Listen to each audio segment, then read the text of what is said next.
అందరికీ నమస్కారం. టీశాట్ ప్రసారం చేస్తున్న సబ్జెక్ట్ స్పెసిఫిక్ కార్యక్రమాలకు స్వాగతం. ఈరోజు ఈ ఎపిసోడ్లో మనం వొకాబులరీ గురించి తెలుసుకుందాం. వొకాబులరీలో ఉన్న కాంపోనెంట్స్ ఏవి, వాటికి సంబంధించిన కొన్ని ఎగ్జాంపుల్స్, కొన్ని రూల్స్ కూడా మనం చూద్దాం. ముందుగా వొకాబులరీలో ఉన్న కాంపోనెంట్స్ ఏంటో చూద్దాం.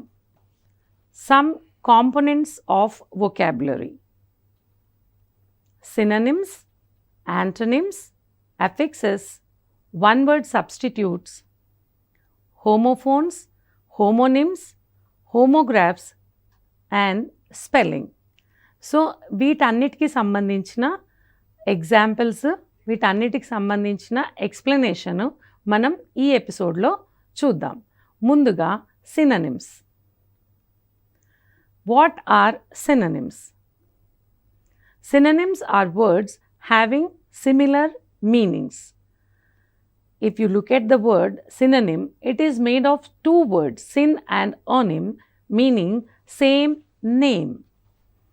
Synonyms can be any part of speech. Let us have a look at the example. You see, drink. What is the synonym for drink? It can be beverage. Now, what is it? It is a noun. Now, if you look at the adjective, big has the synonym large. Verb, buy. And the synonym for buy is purchase. Look at the word quickly here. It is an adverb. Synonym for quickly is speedily. Now, you have a preposition here, on, which is the synonym of which is upon, and it is a preposition. So, synonyms can be any part of speech. Types of synonyms, if you look at that, you have two types. One is absolute, the other is partial. What do you mean by absolute synonyms? The meaning and function of the words is exactly the same. Such synonyms are called absolute synonyms. Then what are partial synonyms? The meaning and function of the words is partially the same. ఒకేలాగా ఉంటుంది, కానీ పూర్తిగా ఒక వర్డ్ని ఇంకొక వర్డ్కి మార్చడానికి వీలు లేకుండా ఉంటుంది. కొంచెం కొంచెం కలిసేదాన్ని ఏమంటాం? Partial synonym. Let us have a look at the examples. Absolute సినోనిమ్స్కి ఎగ్జాంపుల్ చూడండి. You have a big house. You have a large house. Big ప్లేస్లో మనం ఏం చేస్తున్నాం? లార్జ్ యూస్ చేస్తున్నాం. Big and large describe the same house, and there is no change in the meaning of the sentence. Now let us look at this. Partial synonym ki example chudandi. We have a big problem. We have a gigantic problem. Now big and gigantic describe the problem here. Big problem అంటున్నాం, gigantic problem అంటున్నాం. But gigantic doesn't go well with the word problem. Problem అనే వర్డ్తో gigantic అనేది కరెక్ట్గా వెళ్ళట్లేదు. అంటే ఈ రెండు కూడా సినానిమ్స్ అయినప్పటికీ అబ్సల్యూట్ సినానిమ్స్ కావు. అంటే బిగ్ ప్లేస్లో మనం జైగాంటిక్ని ఎక్కడ పడితే ఎక్కడ వాడడానికి వీల్లేదు. అలా ఉండే సినానిమ్స్ని మనం పార్షియల్ సినానిమ్స్ అంటాం. ఇప్పుడు సినోనిమ్స్లో కొన్ని ఎగ్జాంపుల్స్ చూద్దాం. చూడండి, స్మార్ట్కి ఇవన్నీ కూడా సినోనిమ్స్. అలాగే స్టూపిడ్కి ఇవన్నీ సినోనిమ్స్. ఈ కింద ఉన్నవన్నీ సినోనిమ్స్ ఫర్ ఎసెన్షియల్. అలాగే irrelevant, excellent. What are the synonyms? You can see. Acceptable, boring, uncertain. ఈ కింద ఇచ్చినవన్నీ కూడా మనం వీటి సినోనిమ్స్గా అర్థం చేసుకోవాలన్నమాట. వీటిని ఆ సెంటెన్స్లో ఎక్కడైతే కాంటెక్స్చువల్గా అబ్సల్యూట్గా ఉంటే ఏ వర్డ్ పెట్టినా ఓకే. బట్ పార్షియల్ సినోనిమ్ అయినప్పుడు కొంచెం మనం ఆ కాంటెక్స్ని అర్థం చేసుకొని అక్కడ సూట్ అయ్యే వర్డ్ని మాత్రమే యూజ్ చేయాలన్నమాట. న్యూ, ఓల్డ్, అలాగే ఈజీ చూడండి, ఇవన్నీ కూడా సినోనిమ్స్. చైల్డ్స్ ప్లే అంటాం, ఈజీగా ఉండేదాన్ని చైల్డ్స్ ప్లే అంటాం. Difficult, what are the synonyms? You see, challenging, daunting, taxing, all these are synonyms for difficult. Strong, powerful, intense, firm, ఇవన్నీ కూడా వీటికి synonyms. అలాగే వీక్ synonyms ఏంటి చూడండి, frail, feeble, all these are synonyms of weak. Many చూడండి, abundant, numerous, multiple, ఇవన్నీ కూడా synonyms of many. Then tiny, tiny అంటే చాలా చిన్నది, itsy bitsy. You see, this is a synonym for tiny, microscopic, minute. Okay, excess. Beautiful, beautiful కి synonyms చూడండి, attractive, pretty, lovely, stunning, gorgeous. Awful, వాటి synonyms ఇచ్చారు ఇక్కడ. Then interesting. ఇందాక మనం మాట్లాడుకున్నట్టు సినోనిమ్స్ అబ్సల్యూట్గా ఉండొచ్చు, పార్షియల్గా ఉండొచ్చు. ఆ సినోనిమ్ని ఆ కాంటెక్స్ట్లో ఎలా సూట్ అవుతుందో అది మనం చెక్ చేసుకొని కరెక్ట్ సినోనిమ్ని వాడాలి. ఆ సెంటెన్స్లో ఇచ్చినప్పుడు ఆ సెంటెన్స్లో వేరే సినోనిమ్ ఎంతవరకు ఫిక్స్ అవుతుంది, is it a partial synonym or is it an absolute synonym అనేది చెక్ చేసుకొని ఆ సెంటెన్స్లో మనం దాన్ని యూజ్ చేయాల్సి ఉంటుందన్నమాట. Let us have some model questions here. Choose the synonym. Succulent. You see, what is the correct synonym for this? Juicy. Atrocity. The synonym for atrocity is barbarity. And then lethargy. What is the synonym? Drowsy. Dodge. To avoid is dodge. He is an eminent person. What is the synonym for eminent? Famous person. The officer abused his power. You see, what is the synonym for abused here? Misused. Exactly. So, ఇప్పుడు మనం కొన్ని model questions చూసాం. ఆ model క్వశ్చన్స్లో మీరు చూడండి, కొన్ని డైరెక్ట్గా word ఇచ్చి ఆ వర్డ్కి సినానిమ్ అడుగుతారు, లేదంటే ఆ వర్డ్ని ఒక సెంటెన్స్లో కానీ ఒక కాంటెక్స్ట్లో కానీ యూజ్ చేసి దాని సినానిమ్ అడుగుతారు. మనం రెండిటికి కూడా ప్రిపేర్ అవ్వాలి. సెంటెన్స్ ఇస్తే మనకు ఆ కాంటెక్స్ట్ ఇంకెక్కువ క్లియర్గా అర్థమవుతుంది. ఒకవేళ డైరెక్ట్గా వర్డ్ ఇస్తే దానికి తగ్గ సినానిమ్ని మనం చూస్ చేసుకోవాల్సి ఉంటుంది. ఇప్పుడు మనం యాంటోనిమ్స్ గురించి చూద్దాం. Antonyms are words having opposite meanings. Anti, opposite, onym is name. Examples: big, small, good, bad, etc. Now we have types of antonyms here. Like how we had synonyms, the same way. But here the antonyms are three types: gradable, complementary, and relational. Now you see the examples for gradable: hot, cold.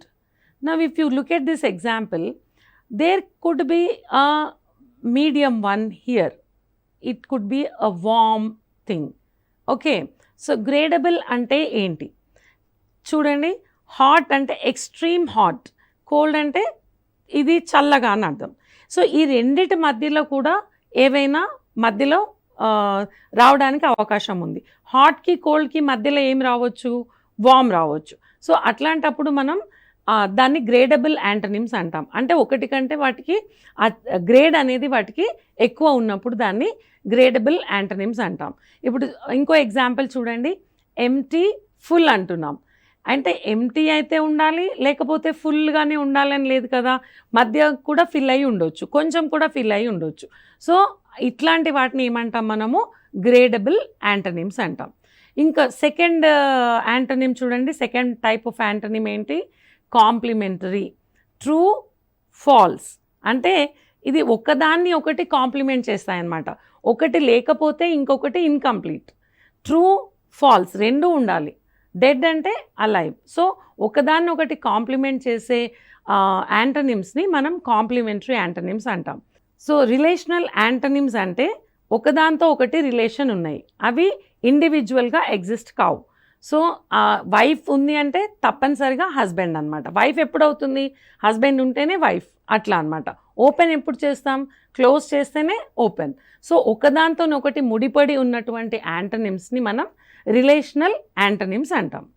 Okay, so let us have a look at these some of the prefixes to make antonyms. Antonyms అంటే ఏమనుకున్నాం మనం? Opposite meaning కదా. కొన్ని prefixes పెట్టి ఎలా antonyms చేస్తామో చూద్దాం. ప్రిఫిక్సెస్ని కూడా మనం ఇంకొంచెం సేపట్లో డీటెయిల్గా చూడబోతున్నాం. ముందుగా యాంటనిమ్స్ గురించి తెలుసుకుందాం. De, a, dis, il, im, in, ir, mis, non, un, ఇవన్నీ ఏవైనా వర్డ్స్కి ముందు మనం ఫిక్స్ చేస్తే, ప్రిఫిక్స్ చేస్తే అవి ఆపోజిట్స్ అవుతాయి, దానికి యాంటనిమ్స్ అవుతాయి. ఎలా? ఎగ్జాంపుల్ చూద్దాం విత్ మీనింగ్స్. చూడండి, prefix de, it means reverse or off, and de is always used before verbs. Example చూడండి, రెగ్యులేట్, ఇట్ ఈస్ డీరెగ్యులేట్, అలాగనమాట.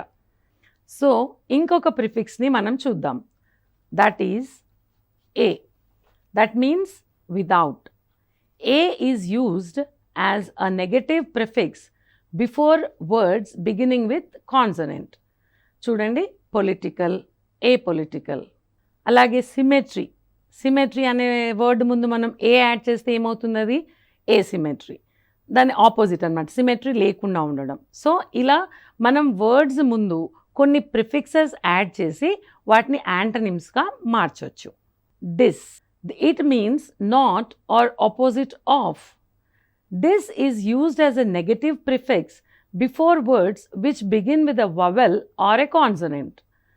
చూడండి, agree, disagree, comfort, discomfort, అలా అన్నమాట. ఇంకొక ప్రిఫిక్స్ చూద్దామా? ఈ ప్రిఫిక్స్తోని మనకి యాంటనిమ్స్ ఫామ్ అవుతున్నాయి అన్నమాట. Ill, it means not or without. Ill is used as a negative prefix before words always begin with the letter L.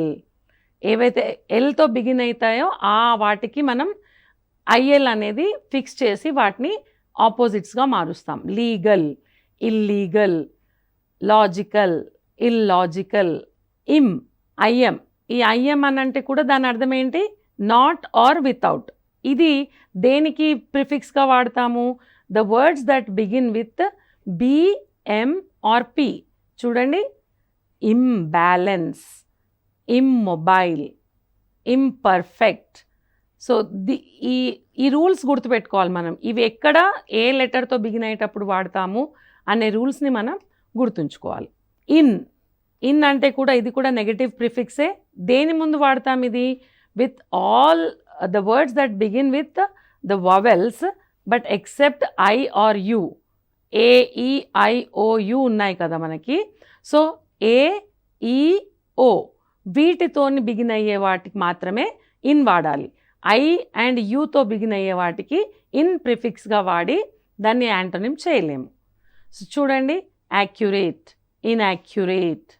చూడండి, ఇన్ఎలిజిబుల్, ఇన్ఆర్గానిక్. మళ్ళీ ఇంకొకటి ఏంటి ఇక్కడ? కాన్సోనెంట్ కూడా మనం వాడుకోవచ్చు అంటున్నాం. చూడండి ఇక్కడ, ఇన్సేన్. ఐఆర్, ఐఆర్ అనేది దేని ముందు వాడాలి? The words that begin with letter R. Irrational, irresistible, irregular. చూడండి, ఆర్తో బిగిన్ అయ్యే వర్డ్స్ ముందు మనం ఈ ఐఆర్ అనే ప్రిఫిక్స్ పెట్టి దాన్ని యాంటనిమ్గా చేంజ్ చేస్తున్నాం.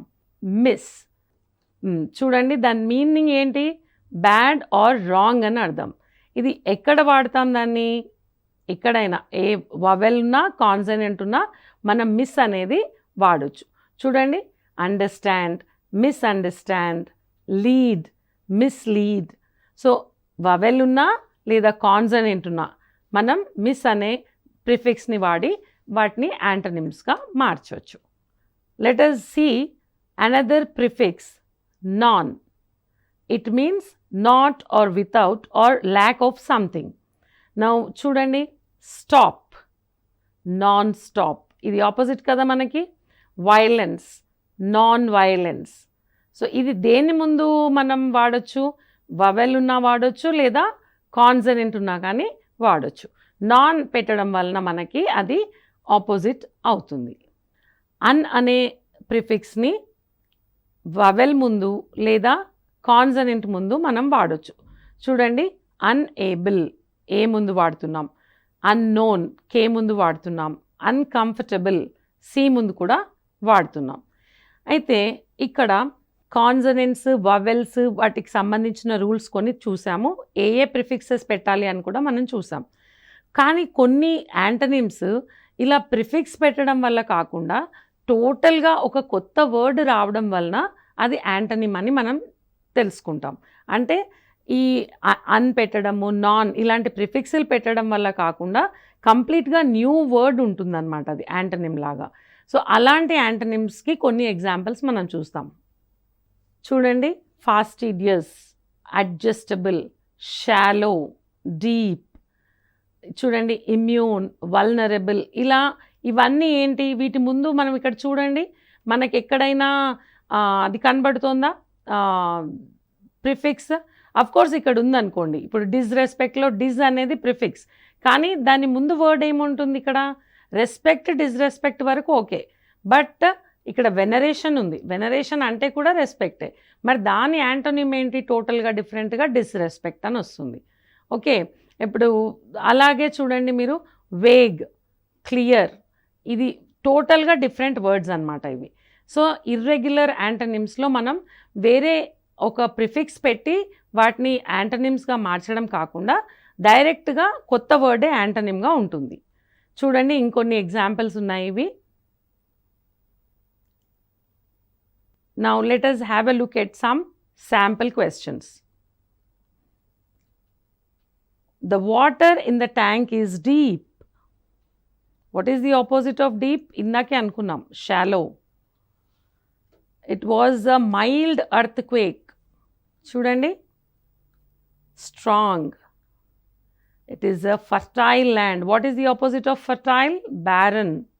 It's a trivial matter. Look at the answer here. Yes. He was polite in his behavior. P తో స్టార్ట్ అయ్యేదానికి ఏమొస్తుంది అనుకున్నాం ఇందాక రూల్స్లో? Impolite. It was a wise remark. ఇక్కడ కొత్త వర్డ్ మనం ఆపోజిట్గా చూస్తున్నాం, ఫూలిష్. ఫెంటాస్టిక్కి ఆపోజిట్ ఏంటి? చూడండి, ఆర్డినరీ. ఇక్కడ ఈ వర్డ్స్ అన్నీ ఏంటి? డైరెక్ట్గా మనకు వర్డ్స్ ఇచ్చారు, ఇంతకుముందు మనకి కాంటెక్స్చువల్గా వచ్చినాయి. చూడండి, ఇంకొన్ని ఎగ్జాంపుల్స్ చూద్దాం ఇట్లాగా. ఎస్, ఇవన్నీ కూడా ఆపోజిట్స్ని సెలెక్ట్ చేయడం అన్నమాట. చూడండి, హార్మనీ, డిజగ్రిమెంట్, పర్పస్లీ, అన్ఇంటెన్షనల్లీ, అలాగా. సో ఇది యాంటనిమ్స్ గురించి. ఇప్పుడు మనం అఫిక్సెస్ గురించి తెలుసుకుందాం. అఫిక్సెస్ అంటే ఏంటి? Group of letters attached before and after the root word or called affixes. చూడండి, అన్యాక్సెప్టబుల్ ఇది ఒక వర్డ్ తీసుకుంటే ఇది యాక్సెప్ట్ అనేది రూట్ వర్డ్. ప్రిఫిక్స్ ఏంటి ఇక్కడ? అన్. ఆ group of letters placed before the root word. Able ఏంటి? సఫిక్స్. సఫిక్సెస్ అంటే ఏంటి? ఆ group of letters placed after the root word. అంటే ఒక రూట్ వర్డ్ని తీసుకొని దాని ముందు కొన్ని వర్డ్స్ని పెడితే అది ప్రిఫిక్స్ అవుతుంది. ఇందాక యాంటనిమ్స్లో చూసాం మనం. అలాగే కొన్ని సఫిక్సెస్ని ఇక్కడ చూద్దాం ఇప్పుడు. చూడండి, ఏబుల్, ఎల్వై, వై, ఈడి, ఇక్కడ TION, MENT, meant, Nes, yes, ఇవన్నీ వాటి మీనింగ్ కూడా ఇచ్చాం మనం ఇక్కడ. అలాగే వాటికి సంబంధించిన ఎగ్జాంపుల్స్ కూడా ఉన్నాయి చూడండి. ఇంకొక slide of suffixes with meaning and example you can see. Now which of the following suffixes is not suitable for the word prevent? ప్రివెంట్కి ఏది సూటబుల్ కాదు? IOUS is not suitable for prevent. Let us have another example. He has a problem in adapting himself to the new దీనికి ఏమి మనం suffix పెడతాం ఇక్కడ కరెక్ట్గా? స్టాన్సెస్, circumstances. Now let us choose a suffix for violinist. Now స్కాలర్కి ఏమొస్తుంది అలాగా? Scholarship. మనం prefixes తోని యాంటనిమ్స్ ఎలా చేయాలో చూసాము. ఇప్పుడు ఇంకొన్ని ప్రిఫిక్సెస్ని వాటి మీనింగ్ మరియు వాటి ఎగ్జాంపుల్స్తో చూద్దాం. చూడండి, ఈ స్లైడ్లో మనకి ప్రిఫిక్స్, మీనింగ్, ఎగ్జాంపుల్స్ ఉన్నాయి. సూటబుల్ ప్రిఫిక్స్ని మనం ఇప్పుడు కొన్ని ఎగ్జాంపుల్స్లో చూస్ చేద్దాం. చూడండి, ఇవన్నీ కూడా వాటికి కరెక్ట్గా సూట్ అయ్యే ప్రిఫిక్స్లు అన్నమాట. అవి ఏవి కరెక్ట్గా సూట్ అవుతున్నాయో అవి చూసి మనం వాటిని సెలెక్ట్ చేస్తాం. సో ఇప్పటి వరకు మనం సినోనిమ్స్ అండ్ యాంటనిమ్స్ గురించి తెలుసుకున్నాం. ఇప్పుడు స్పెల్లింగ్ గురించి కొంచెం తెలుసుకునే ప్రయత్నం చేద్దాం. స్పెల్లింగ్ రూల్స్ వచ్చేసి, ఒకటి, యూ ఫాలోస్ క్యూ. చూడండి ఎగ్జాంపుల్స్లో క్యూ తర్వాత ఏముంది? యూ. స్పెల్లింగ్ రాసేటప్పుడు, స్పెల్లింగ్ చెక్ చేసుకునేటప్పుడు ఇది గుర్తుపెట్టుకోవాలి. ఇంకొక రూల్ వచ్చేసి, after S, Z, SH, CH, X వాటితోని ఎండ్ అయ్యే పదాలను ప్లూరలైజ్ చేస్తుంటే వాటి తర్వాత మనం ఈఎస్ యాడ్ చేయాలి. ఎగ్జాంపుల్స్ చూడండి. అలాగే ప్లూరల్ ఫామ్ అవుతున్నప్పుడు కొన్ని వర్డ్స్ ఎస్ యూస్ చేస్తాయి. Cow becomes cows, car becomes cars, అట్లా. ఇప్పుడు చూడండి, కొన్ని ఎక్సెప్షన్స్ కూడా ఉంటాయి ప్రతి రూల్కి. ఇప్పుడు ఫిష్, షీప్ ఇవి ప్లూరల్ ఫామ్లో కూడా అలాగే ఉంటాయి. వాటికి ఎస్ కానీ ఏమి యాడ్ చేయాల్సిన అది ఉండదు. ఫిష్ అనేది సింగులర్ అయినా ఫిషే, ప్లూరల్ అయినా ఫిషే. ఇప్పుడు ఇంకొక స్పెల్లింగ్కి సంబంధించిన ఇంకొక రూల్ చూద్దాం. Changing Y to an I before adding suffixes beginning with E. చూడండి, వైని రీప్లేస్ చేసి ఐ పెట్టి ఈడీ పెడుతున్నాం, క్రైడ్. అలాగే మిగతా ఎగ్జాంపుల్స్. ఇంకొకటి చూడండి, do not change the Y into I when adding the suffix ing. Ing add చేసేటప్పుడు మనం దాన్ని వైని తీసేయొద్దు, క్రయింగ్. కొన్ని ఇంతవరకు మనం స్పెల్లింగ్కి సంబంధించిన రూల్స్ చూసాము. ఇలా చాలా రూల్స్ ఉంటాయి, మీరు వాటిని స్టడీ చేయండి. కొన్ని కామన్ స్పెల్లింగ్ మిస్టేక్స్ స్లైడ్ మీద చూడండి. ఇవి చాలా కామన్గా మనం మిస్టేక్స్ చేస్తూ ఉంటాం. వీటిని గుర్తుపెట్టుకొని ఆ స్పెల్లింగ్స్ కొంచెం ప్రాక్టీస్ చేయాల్సి ఉంటుంది. అలాగే కొన్ని శాంపిల్ క్వశ్చన్స్ కూడా చూస్తే మనం దాంట్లో కరెక్ట్ స్పెల్లింగ్ రావడం. ఇప్పుడు 40 అనేది చాలామంది FOURTY రాస్తారు, but actually it is FORTY. So ఇలాంటి స్పెల్లింగ్ మిస్టేక్స్ ఏవైతే ఉంటాయో వాటిని మనం ఓన్లీ ఆన్ ప్రాక్టీస్ మనం చేసుకోగలుగుతాం. సో ఇక్కడ మనం ఇంకొక ఇంపార్టెంట్ కాన్సెప్ట్లోకి మనం ఎంటర్ అవ్వబోతున్నాం. అదేంటంటే హోమోఫోన్స్, హోమోనిమ్స్ అండ్ హోమోగ్రాఫ్స్. చూడండి, దాని డిఫరెన్స్ మనం ఒక టేబుల్లోనే చూపించుకోగలుగుతున్నాం. హోమోఫోన్స్కి సంబంధించి స్పెల్లింగ్ డిఫరెంట్గా ఉంటుంది, బట్ సౌండ్ సేమ్ ఉంటుంది. ఎగ్జాంపుల్స్ వచ్చేసి బర్త్, బర్త్, సైట్, సైట్. ఇక్కడ మీనింగ్ చూస్తే మనకు డిఫరెంట్గా ఉన్నట్టుగా తెలుస్తుంది. అలాగే హోమోనిమ్స్ చూడండి, వాటి స్పెల్లింగ్ సేమ్ ఉంటుంది, సౌండ్ కూడా సేమ్ ఉంటుంది, కానీ మీనింగ్ డిఫరెంట్ ఉంటుంది. Right, right. ఇది ఒక రైట్ని సైడ్ లాగా తీసుకుంటే ఇంకో రైట్ హక్కు అని మాట్లాడవచ్చు.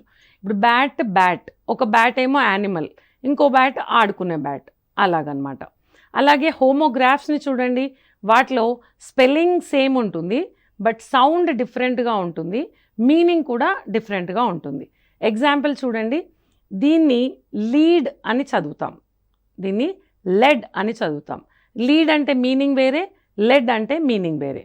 ఓకే, సో అలా మనం ఈ హోమోఫోన్స్, హోమోనిమ్స్, హోమోగ్రాఫ్స్ వాటిని ఐడెంటిఫై చేయాలన్నమాట. మనం ఇంకా ఒక ఇంపార్టెంట్ ఆస్పెక్ట్ ఆఫ్ వొకాబులరీ గురించి చూద్దాం. అవి వన్ వర్డ్ సబ్స్టిట్యూట్స్. అంటే ఒక గ్రూప్ ఆఫ్ వర్డ్స్ యూజ్ చేసే బదులు ఆ గ్రూప్ ఆఫ్ వర్డ్స్ డెపిక్ట్ చేసే ఒకే ఒక వర్డ్ని మనం అక్కడ యూజ్ చేయొచ్చు. దాన్ని ఏమంటాం మనం? One word substitute Let us have a look at the examples. One who cannot see. What is the one word substitute for the whole thing here? Blind. Alage. All persons having same opinion. Unanimous. So one word ఈ మొత్తం వర్డ్స్ని substitute చేస్తుంది అనమాట. వాటి sample questions కొన్ని చూద్దాము. List of names of books. దాన్ని ఏమంటాం మనం? క్యాటలాగ్. అలాగే ఫ్లెష్ ఈటింగ్ యానిమల్ ఏమంటాము? కార్నివోర్. అలాగే something that doesn't catch fire. What is the word for this? It is incombustible. A person who expects or is excessively ready to accept failure. అలాంటి persons ఏమంటాం? Defeatist. What is the single word for science of vital and social statistics? It is demography.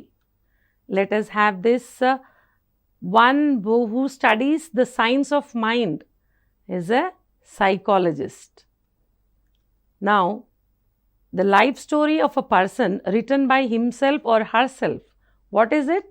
It is autobiography. Then something that cannot be avoided. What is one word for this whole thing?